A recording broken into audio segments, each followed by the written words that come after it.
Isang magandang araw mga kaparehas, narito po tayo sa bayan ng North Sagaray, Bulacan. Kasi makapanayan po natin ngayon ang butihing lingkod hepe ng ating kapulisan dito po sa bayan ng North Sagaray, Bulacan na si Police Lieutenant Colonel Ismael Condi Gauna. Hepe, kumusta na po kayo? Okay naman po dito sa North Sagaray, ma'am. Short span of time na nandito ako. So, as of this day, okay naman, lalo na malapit ng Christmas. Opo. So, we are so very busy sa building, providing security sa lahat ng areas of barangays ng ating nakasakupan. Alright, okay. Pero sa ngayon, ibig sabihin, sa pangunguna po nyo bilang ating hepe ng ating kapulisan sa bayan ng Garay, so kumusta na po ba yung ating mga operations activity ngayon?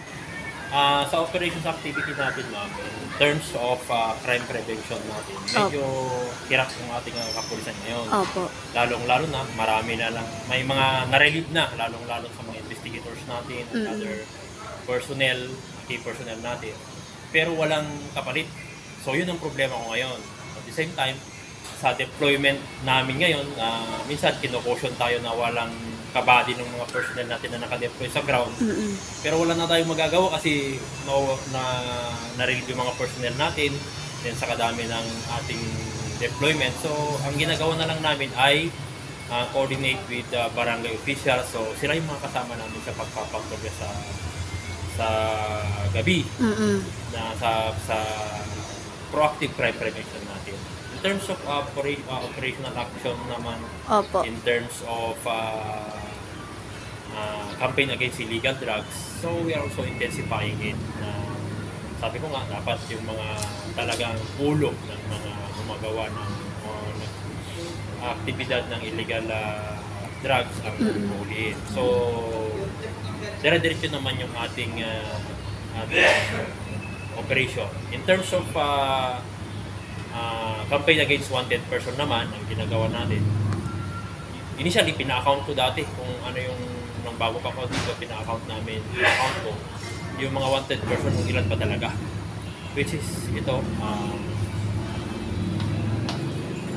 weekly, merong huli para ma-account natin, then ma-comply natin yung mga directives din sa taas. So, usually, yun yung mga unang tatlong operation na ginagawa namin sa proactive measures natin sa patrolling and campaigns against sa illegal droga and arresting wanted person, and to include na rin itong campaign against loose firearms. Okay. So dito po sa MPS ng North Sagaray, Bulacan, sir, ano po ang pinaka-priority nyo po dito para matili po talaga ang kapayapaan at katahimikan sa ating bayan? Siyempre, pinaka-priority ko ngayon nga, yung una, yung sa proactive measures natin, sa patrolling natin. Yes, opo. Prevention ng crime, sabi nga nila, prevention is better than cure. Yes, opo. Kaysa sa may mangyari, so we are proactively conducting our patrolling o plansita, checkpoint together with the barangay, tanod and barangay official kasi kulang kami. Then, kung may initially, itong pagtanggal sana sa mga wanted person sa ground, lalo mga may mga warrant of arrest, at saka itong mga loose firearms. So kasi these are the instruments sa pag-commit ng crime. Alright, okay.